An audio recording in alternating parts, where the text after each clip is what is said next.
मंगलम institute के YouTube channel पर आप सभी का स्वागत और अभिनंदन है। मैं हूं आशीष कुमार दुबे और आज हम लोग बात करेंगे टीजीटी, पीजीटी, एलटी, डीएसएसबी और जो आपके बायोलॉजी का जो प्रीवियस ईयर के क्वेश्चन आते हैं उस पर हम बराबर चर्चा कर रहे हैं प्रत्येक दिन शाम को 7 बजे। तो प्यारे बच्चों और प्यारे साथियों, सभी का आप सभी लोगों का स्वागत और अभिनंदन है अन मंगलम इंस्टीट्यूट के यूट्यूब चैनल पर। ठीक है, तो सभी लोग एकदम कंसंट्रेट हो जाइए और ज़बरदस्त तरीके से हम लोग एक एक क्वेश्चन को देखेंगे। बहुत इंपॉर्टेंट होता है आपकी परीक्षा के दृष्टिकोण से। जो आपके प्रीवियस ईयर में आए हुए जो क्वेश्चंस होते हैं उन पर चर्चा बहुत ही ज़रूरी होता है, क्योंकि एग्ज़ाम के लिए बहुत ही इंपॉर्टेंट होता है। इससे कॉन्सेप्ट आपको मिलेगा कि कैसे तैयारी करना चाहिए और किस तरीके से प्रश्न आते हैं आपकी परीक्षा में। तो फटाफट, ज़्यादा नहीं, केवल डेली 20 क्वेश्चन हम कराते हैं। तो सभी प्यारे छात्र और छात्राओं, एक बार सभी लोग कंसंट्रेट होके जुड़ जाइए मंगलम इंस्टीट्यूट के यूट्यूब चैनल पर। लाइव ये क्लासेस चल रहे हैं और सब्सक्राइब कर दीजिए चैनल को। जो बच्चे नए हैं और उनके लिए नया कॉन्सेप्ट और नए तरीके से होगा। तो सभी प्यारे छात्रों, एक बार हम लोग चलते हैं पहले क्वेश्चन की तरफ। तो एकदम कंसंट्रेट हो जाइए, ध्यान। मैं आपको बता दूं कि आप जब भी हम लोग क्लास के साथ चलेंगे, क्लास के आगे की तरफ बढ़ेंगे, क्लास में आपको ध्यान ये रखना है कि ऑब्जेक्टिव क्वेश्चन तो ठीक है, लेकिन उसके साथ साथ आपको इस बात का ज़रूर ध्यान रखना है कि जो कौन से ऐसे क्वेश्चन के जो एक्सप्लेनेशन हम कराते हैं, ध्यान रखिएगा, जो एक्सप्लेनेशन होगा वहाँ पे आपको फोकस करके रखना है। और प्रीवियस ईयर के क्वेश्चन आपके, यदि आप सिलेक्शन चाहते हैं तो आपके जबान पे रटा होना चाहिए। ऐसा नहीं होना चाहिए कि चार विकल्प में आप सोचें और तब आप जवाब दें, तो ऐसे आपका सिलेक्शन से बाहर है। आपको बुरा लगेगा, लेकिन मैं ज़बरदस्त तरीके से डंके की चोट पे यही कहूँगा कि आपको प्रीवियस ईयर के क्वेश्चन रटे होने चाहिए। आपके शब्दों पे, आपके वाणी पे, आपके दिमाग में हर समय वो पुराना प्रश्न आपके दिमाग में होना चाहिए। तो चलिए प्रीवियस और के जो क्वेश्चंस हैं उस पर चर्चा कर लेते हैं। और मैं आपको बता दूं कि डिटेल एक्सप्लेनेशन आपके जो नीचे का जो कहते हैं कि मतलब कि जो डिस्क्रिप्शंस बॉक्स है वहाँ पे आप और भी क्लासेस की डिटेल जान सकते हैं और वहाँ पे डिटेल ले सकते हैं। व्हाट्सएप चैनल से हमारे आप जुड़ सकते हैं, व्हाट्सएप ग्रुप का नंबर भी है। यदि कोई कन्फ्यूज़न हो तो फटाफट ज्वाइन कर लेना है और तुरंत बता देना है आपको, ठीक है। तो डेली शाम को 7 बजे होगी, टाइम का ध्यान रखना है, शाम को 7 बजे। तो चलिए देखते हैं हम लोग पहले क्वेश्चन की तरफ। और पहला क्वेश्चन आपके डिस्प्ले पे क्वेश्चन है, who received Nobel prize for discovery of prion. ध्यान रखिएगा, प्रियॉन के लिए सबसे पहले जो डिस्कवरी किया गया था किसके द्वारा किया गया था। तो मैं यहाँ आपको बता दूं, प्रिजनर एक साइंटिस्ट थे, इन्होंने सबसे पहले इनको प्रियॉन के लिए नोबेल प्राइज दिया गया था, क्योंकि इन्होंने इसके बारे में सबसे पहले बताया था।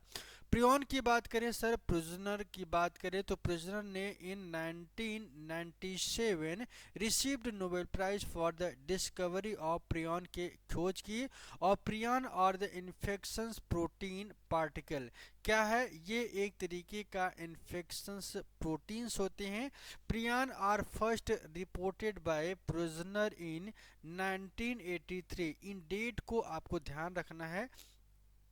यहाँ पे सबसे यही महत्वपूर्ण पॉइंट है कि जितना आप डिटेल में एक्सप्लेनेशन के में जो आपको नया पॉइंट, ऐसी चीज़ें जो आपको आपको फर्स्ट टाइम आपको लग रहा हो कि ये मिल रहा है, तो उस पॉइंट को आपको नोट कर लेना है। अपने साथ एक रजिस्टर रखना है। जब भी हमारी क्लास करें तो आपको रजिस्टर एक रखना अनिवार्य हो जाता है, क्योंकि मिलेंगे कुछ खास बातें इस चैनल पे। तो प्रियन आर मिसफोल्डेड, ये एक तरीके का मिसफोल्डेड प्रोटीन होता है with the ability to transmit their misfold shape on normal variants of the same protein. यदि कोई समान तरीके का प्रोटीन है, उसके जो नॉर्मल वेरिएशंस होते हैं, उनको उनका जो शेप होता है ये अपने आप को परिवर्तित कर लेते हैं।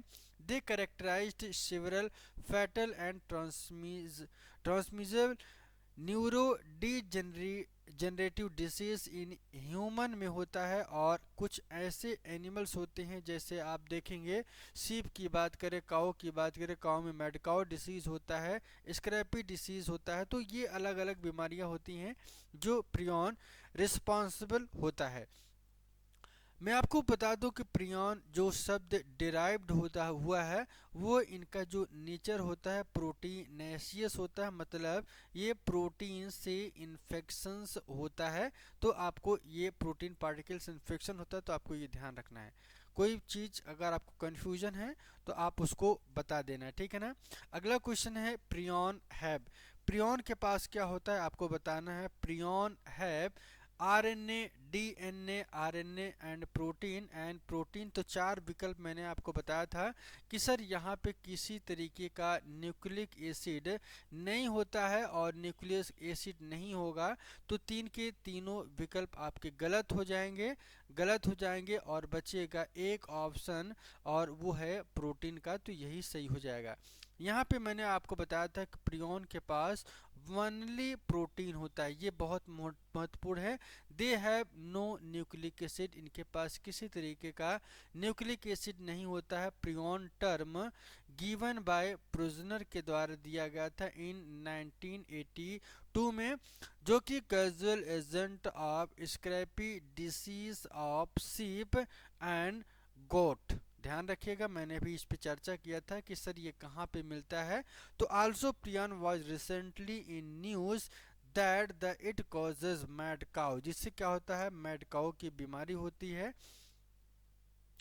डिजीज इन कैटल में प्रियन एक तरीके का इन्फेक्टेड प्रोटीन पार्टिकल्स होते हैं जो ये डिसीज क्रिएट करते हैं। ध्यान रखना है कि पी से प्रोटीन और पी से प्रोजनर, तो पी क्यूब यहाँ पे आप दिमाग में बैठा लेंगे। एक पी से क्या हो जाएगा, एक स्लो स्लो चलेंगे, ध्यान रखिएगा हम बहुत स्पीडली नहीं चलेंगे, हम आराम से चलेंगे, हमको भागना नहीं है। मुझे आपको जिंदा रखना है और आपको चयन कैसे हो इन सारी रणनीतियों पे चर्चा करने के लिए समय चाहिए। तो थोड़ा सा स्लो चलेंगे, कोई दिक्कत नहीं, लेकिन इतना आपसे भरोसा करते हैं कि जितनी देर आपके सामने रहेंगे एक नए कॉन्सेप्ट को आपको देते रहेंगे। तो यहाँ पे सर मैं आपको बता दूं कि एक पी से क्या हो जाएगा, एक पी से प्रोयान हो जाएगा, दूसरे से प्रोटीन हो जाएगा, तीसरे से प्रिजनर हो जाएगा। इन 92 में इन्होंने इसके बारे में बताया था। चलिए अगला क्वेश्चन की तरफ चलते हैं और अगला क्वेश्चन आपके डिस्प्ले पे। अगला क्वेश्चन क्या है डिस्प्ले पे, थोड़ा सा इसको देखना है और यहाँ से हम लोग देखेंगे any temperate bacteriophage is existing in latent form inside bacterial cell is called. क्या कहा जाता है आपको बताना है। तो यहाँ पे देखिए पीसीएस प्री का 2007 में ये प्रश्न पूछा गया। मैं आपको बता दूं पीसीएस के जो क्वेश्चंस होते हैं वो भी आपको रटे होने चाहिए आपके एग्जाम के लिए। तो यहाँ पे प्रोफेज ध्यान रखिएगा, प्रोफेज फर्स्ट हो जाएगा और यही विकल्प यहाँ पे सही हो जाएगा, क्योंकि any temperate bacteriophage existing in a latent form inside the bacterial cell. Bacteria जो होता है उसी के अंदर वाला जो एरिया होता है वहाँ पे लैटेंट फॉर्म में पाया जाता है, जिसे सर क्या कहते हैं, प्रोफेज कहते हैं। It is A bacteriophage often shorted two phase genome insert किया जाता है और integrated into a circular bacterial DNA के साथ आपस में जाके ये इंटीग्रेट मतलब इंटरनली जुड़ जाता है। मैं आपको बता दूं कि chromosome and existing and extra chromosomal plasmid भी कहा जाता है। और मैं आपको बता दूं कि this is a latent form of a phage in which the viral gene are present in the bacterium without causing disturbance of bacterial cell. बिना किसी बैक्टीरियल सेल्स के डिस्टर्बेंस के बिना ही बैक्टीरिया में के जीन में ये उपस्थित होता है और ये एक तरीके का लेटेंट फॉर्म ऑफ फेज होता है। तो ध्यान रखना है आपको, ठीक है। चलिए अगले क्वेश्चन की तरफ चलते हैं। क्वेश्चन है which of the following virus virus genome is also called mini chromosome किसे कहा जाता है? चार विकल्प में आपको बताना है। और मैं आपको बता दूं कि पूरे सिलेबस, चाहे बॉटनी का सिलेबस हो चाहे जूलॉजी का सिलेबस हो, और इसके बाद मैं पूरा का पूरा प्रैक्टिस सेशन लेने वाला हूं। जितने भी प्रीवियस ईयर में एग्ज़ाम हुए उन सभी प्रश्नों को यहीं पे रटवा देंगे। बस भरोसा आपको दिखाना है, ठीक है ना। तो यहाँ पे चार विकल्प में मिनी क्रोमोसोम किसे कहा जाता है ये देख लीजिएगा। पीसीएस प्री के एग्जाम में पूछा गया है SV40, ध्यान रखिएगा SV40 ये महत्वपूर्ण है। और यहाँ पे SV40 is an abbreviation for simian vacuolating virus 40, या इसी को सीमियन वायरस 40 कहा जाता है। इसे polyoma virus that is found in the both, यहाँ पे दोनों जगह मिलता है, ध्यान रखिएगा। चाहे मंकी की बात हो और चाहे ह्यूमन की बात हो, दोनों जगह ये मिलता है। SV40 एक तरीके का DNA वायरस होता है। That has a polyoma virus to causes in tumour in animals, में ये ट्यूमर क्रिएट करते हैं, but most often persist at a latent infections. SV की बात करें, SV40 has been widely studies as model eukaryotic virus की तरह ये क्या करता है, अटैक करता है, leading to many early discovery in eukaryotic DNA। और यहाँ पे यूकैरियोटिक जो DNA होते हैं उनके साथ रिप्लिकेट करते हैं और फिर ट्रांसक्रिप्शन की प्रक्रिया यहाँ पे स्टार्ट होती है। तो ये SV40 को ध्यान रखना है, ये आ सकता है आपके एग्जाम में, आपको याद रखना है इस पॉइंट को। नया क्वेश्चन है क्योंकि पीसीएस का क्वेश्चन भी इसमें आपको सब दिखाई देगा, ठीक है। चलिए बच्चों देखते हैं आगे की तरफ, और मैं आपको बता दूं ये अगला क्वेश्चन है, a viral infecting bacteria is called, क्या कहा जाता है ए वायरस इन्फेक्टिंग बैक्टीरिया को? तो मैं आपको बता दूं एक ऐसा वायरस जो इन्फेक्ट करता है एक बैक्टीरिया को। जब भी ये शब्द आपको दिखाई दे तो आपको कुछ नहीं, किसी पे नहीं जाना है, बैक्टीरियोफेज पे जाना है। क्योंकि बैक्टीरिया को इन्फेक्शन करने वाले वायरस को क्या कहते हैं, बैक्टीरियोफेज। बैक्टीरिया को जो इन्फेक्शन करे उसे बैक्टीरियोफेज कहा जाता है। विकल्प के तौर पे आपको ध्यान रखना है। A virus infecting a bacteria is called bacteriophage. Bacteriophage are virus, एक तरीके का ये ऐसा वायरस होता है जो बैक्टीरिया को किल कर देता है, मार देता है। मैं आपको बता दूं कि bacterial phase consist of DNA and protein, यहाँ पे दोनों चीज़ें होती हैं। ड्यूरिंग इस इन्फेक्शन के कारण only DNA inject into host body of bacteria, bacteria की जो बॉडी होती है उन पे जाके ये केवल इन्फेक्शन करता है। The protein sheath remain outside host of bacteria. Bacteriophages are obligate parasite and are found in the all such as habitat and where bacteria can survive. ध्यान रखिएगा, बैक्टीरियोफेज एक तरीके का ऑब्लिकेट पैरासाइट होता है जो कि इस तरीके के हैबिटेट के साथ में रहता है और अपने आप को सर्वाइव कर पाता है। लेकिन तो इसको ध्यान आपको रखना है। चलिए अगला पॉइंट और अगले क्वेश्चन की तरफ चलते हैं।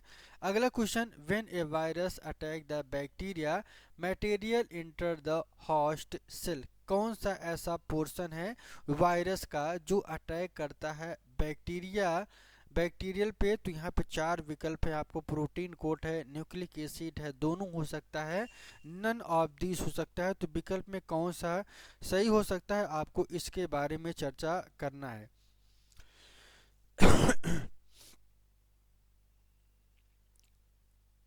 तो यहाँ पे मैं आपको बता दूं न्यूक्लिक एसिड ही होता है क्योंकि न्यूक्लिक एसिड में या तो DNA होता है या तो RNA होता है, और यही क्या करता है यहाँ पे एंट्री करता है। तो आपको ध्यान रखना है कि न्यूक्लिक एसिड एंट्री करेगा, और विकल्प के तौर पे बी वाला यहाँ पे सही हो जाएगा। क्योंकि a virus attack the bacterium the material inter the host cell, जिसे न्यूक्लिक एसिड कहा जाता है, when a virus attack a bacterium it is called bacteriophage कहा जाता है, और इसी को T2 फेज कहा जाता है। ठीक है ना। और एक्सप्लेनेशन और आपको देखना है तो मैंने पिछले क्वेश्चन में इसका और अच्छी तरीके से बताया था। यहाँ पे देखिए आपको बताना है कि सर बैक्टीरियोफेज क्या है। चार मैंने आपको बताया था कि यहाँ पे जब भी आपको कंफ्यूज नहीं करना है कि ए वायरस विच इन्फेक्ट बैक्टीरिया, ध्यान रखिए ना है कि हम कंफ्यूज हो जाते हैं कि सर यहाँ पे चार विकल्प हैं लेकिन इन चारों विकल्प में कौन सा विकल्प सही होना चाहिए। ए वायरस विच इन्फेक्ट बैक्टीरिया, तो वायरस क्या करता है, वायरस क्या करता है, इन्फेक्ट करता है बैक्टीरिया को, इस वजह से बी वाला विकल्प यहाँ पे सही हो जाएगा। ठीक है ना। अगले क्वेश्चन की बात करें और अगला क्वेश्चन आपके डिस्प्ले पे यहाँ पे देख लेंगे। Bacteriophage is a virus which infect bacteria. ठीक है ना। अगला question, bacteriophage are made up of, किसका बना होता है बैक्टीरियोफेज, आपको बताना है। तो यहाँ पे मैं आपको बता दूं कि न्यूक्लियो प्रोटीन कह सकते हैं विकल्प के तौर पे, जो बी वाला ऑप्शन है यही सही हो जाएगा। Bacteriophage are made up of. ठीक है। तो यहाँ पे देख लीजिएगा बैक्टीरियोफेज के सबसे पहले डिस्कवर्ड किया गया था 1950 में विलियम ट्वार्ट डी हिरीली ने। इन 1917 बाय फिलिक्स हेरिली के द्वारा they had to the potential to kill bacteria को ये मार देता है। Bacteriophage are the made up of, यहाँ पे ध्यान रखना है आपको कि सर 50 से लेके 60% ये तक यहाँ पे प्रोटीन पाया जाता है। न्यूक्लिक एसिड की बात करें तो 40 से 50% का न्यूक्लियो प्रोटीन होता है। तो विकल्प के तौर पे आपको ध्यान रखना है कि बी वाला सही हो जाएगा। अगला question, helical contractile sheath is found इन, मैंने आपको बताया था कि ये बैक्टीरिया के अंदर पाया जाता है और बैक्टीरिया के अंदर बैक्टीरियोफेज में होता है, क्योंकि कॉन्ट्रैक्टाइल शीथ बैक्टीरियोफेज, मैंने क्लास में बताया था कि जब हेलिकल कॉन्ट्रैक्टाइल शीथ बैक्टीरियोफेज पाया जाता है, एक तरीके का is a type of virus which infect and eat bacteria, they composed of nucleic acid molecule, जो कि प्रोटीन के द्वारा सराउंडेड होता है। ध्यान रखिएगा न्यूक्लियो प्रोटीन भी इसे कहा जाता है, न्यूक्लियो प्लस प्रोटीन भी इसे कहा जाता है। तो दोनों चीज़ें याद रखना है आपको कि न्यूक्लियो प्लस प्रोटीन को न्यूक्लियो प्रोटीन भी कह सकते हैं। अगर ये विकल्प में ना हो तो आपको इसको भी सही कर लेना है।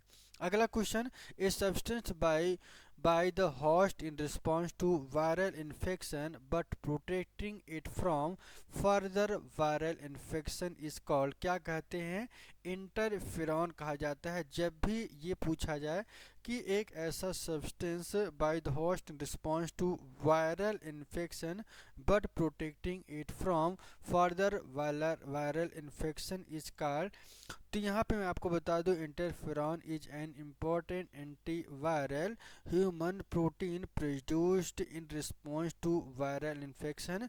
Interferon the body first line of antiviral defence are the cytokinin that secreted by host cell in response to viral infection. तो सी वाला विकल्प यहाँ पे सही हो जाएगा। An antiviral substance which prevent the synthesis of viral cell is known as, ध्यान रखना है कि ठीक उसी तरीके का ये भी प्रश्न है, लेकिन आपको थोड़ा सा सचेत रख के जवाब देना है कि सर एन एंटी वायरल की बात हो रही है तो कुछ नहीं, आपको कुछ ज़्यादा सोचना नहीं है। Anti viral substance which prevent the synthesis of virus की बात करें तो यहाँ पे आपको जवाब में ये इंटरफेरॉन ही सही हो जाएगा। ये देख लीजिएगा एलटी बायोलॉजी 2015 में ये क्वेश्चन आ चुका है। अगला क्वेश्चन है antiviral substance which prevent the synthesis of virus. मैं आपको बता दूं कोई भी आप एग्जाम दे रहे हैं वहाँ पे एक क्वेश्चन वायरस से जरूर आना है, ज़्यादा भी हो सकता है। तो हर एग्जाम के लिए बहुत ही महत्वपूर्ण है ये वायरस का topic. It is a natural substance that help the body immune system fight infection and other disease cancer it was discovered by Alick Isaacs Lindenmann ने 1957 में सबसे पहले इसके बारे में बताया था। ठीक है ना। तो यहाँ पे मैं आपको बता दूं कि आगे की तरफ चलते हैं और अगले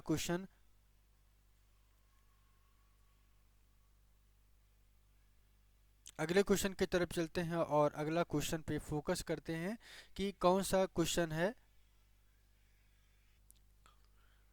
चलिए इसके बाद हम लोग आगे की तरफ चलते हैं और अगले क्वेश्चन के बारे में चर्चा करते हैं।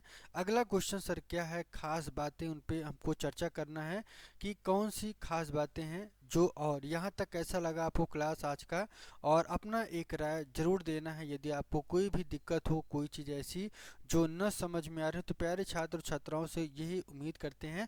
अगला क्वेश्चन है viral replication with in the cell inhibited by. हम उन्हीं प्रश्नों के बारे में चर्चा करेंगे जो आपके लिए एग्जाम के लिए बहुत ही महत्वपूर्ण है। पीजीटी बायोलॉजी 2013 में ये प्रश्न पूछा गया है और प्रीवियस ईयर का ये क्वेश्चन है। तो हम आपको बता दूं विकल्प के तौर पे ये वाला ऑप्शन सही हो जाएगा। ठीक है ना। इंटरफेरॉन अल्फा कहा जाता है। यहाँ पे आपको बता दूं when a cell infected with virus, the cell secrete to prevent the virus from multiplying interferon. Example के तौर पे मैं आपको बता दूं अल्फा इंटरफेरॉन, ठीक है ना, गामा इंटरफेरॉन के साथ साथ मैं आपको बता दूं beta IC4 IL1 are the cytokinin that secrete the T cell को ये बिलोंग करता है। तो ठीक है, आगे की तरफ चलते हैं और interferon are synthesised in response to. विकल्प के तौर पे किसके लिए इंटरफेरॉन, क्योंकि मैंने आपको बताया था आज ये कई बार आ चुका है। तो माइकोप्लाज्मा नहीं होगा, बैक्टीरिया नहीं होगा, फंजाई नहीं होगा, बचेगा एक विकल्प और ये वायरस सही हो जाएगा। क्योंकि इंटरफेरॉन एक तरीके का नेचुरल सब्सटेंस है that help the body immune system fight in infection and other disease such as cancer. They are made by WBC and other cell. They are sensitised in response to virus. तो विकल्प के तौर पे सी वाला option यहाँ पे सही हो जाएगा। अगले क्वेश्चन के दौर में चलते हैं। अगला क्वेश्चन आपके डिस्प्ले पे क्या है question, the plant virus that multiply with in their insect vector all card. ये पीसीएस प्री का 1995 में पूछा गया है। शिल्पी पब्लिकेशन में ये क्वेश्चन हमने देखा, वहाँ पे ये क्वेश्चन आपको दिखाई देगा। तो प्रोपेगेटिव टाइप का होता है। तो यहाँ देख लीजिएगा, plant virus that multiply with in their insect vector. जब ये प्लांट का जो वायरस होता है मल्टीप्लाई कर जाता है इनके इंसेक्ट जो वेक्टर्स होते हैं, तो इस अवस्था को प्रोपेगेटिव कहा जाता है। Majority of plant virus that causes in agricultural crop rely in biotic vectors for transmissions and सब वायरल के लिए एक तरीके का ये बायोटिक वेक्टर होता है। The largest class of plant virus transmitting vector are insect, but other vector include mites, nematodes, and chytrid and fungi.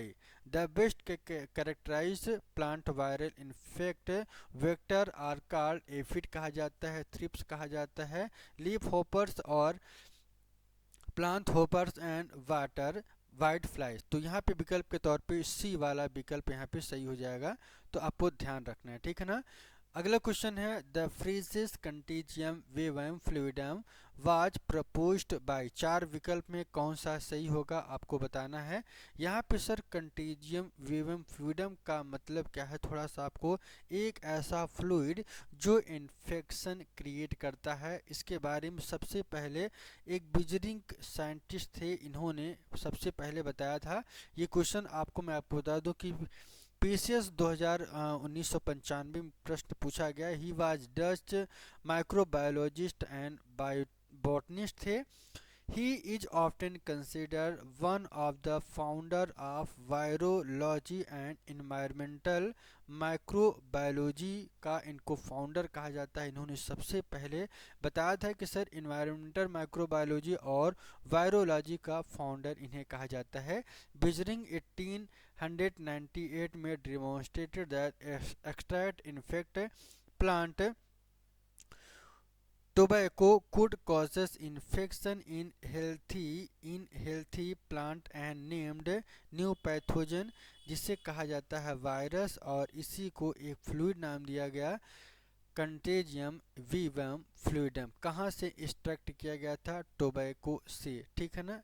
ठीक है, चलिए आगे की तरफ चलते हैं और अगला क्वेश्चन आपके डिस्प्ले पे उसके बारे में चर्चा करेंगे जो आपके मेन पॉइंट है। Virus responsible for AIDS in example of. चार विकल्प में इसमें आपको बताना है सर जब भी वायरस की बात आए, वायरस में एड्स की बात आए तो वायरस रिस्पॉन्सिबल होता है रेट्रो वायरस के लिए।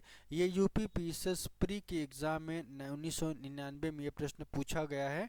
तो मैं आपको बता दूं कि the virus responsible for AIDS in as retrovirus HIV human immuno deficiency virus. A retrovirus को कहा जाता है एक single standard positive RNA virus कहा जाता है और इनके साथ साथ डीएनए इंटरमीडिएट होता है।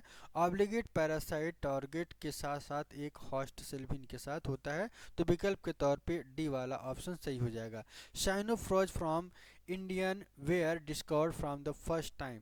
चार विकल्प हैं, इसमें आपको बताना है। सर मैं आपको बता दूं कि ये डायरेक्ट क्वेश्चन है और इस डायरेक्ट क्वेश्चन की अगर हम बात करें, डायरेक्ट क्वेश्चन में सबसे अच्छी बात यह है कि कौन सा विकल्प यहाँ पे सही होगा, क्योंकि RN सिंह और PL सिंह विकल्प के तौर पे बी वाला ऑप्शन यहाँ पे सही हो जाएगा। यही इसका सही होगा और यही आपको रट लेना है, बहुत ज़्यादा कन्फ्यूजन नहीं करना है। साइनोफिज जब भी आए कहाँ से, इंडिया से आए तो ये देखिए केवल इंडिया में ही सिंह मिलते हैं।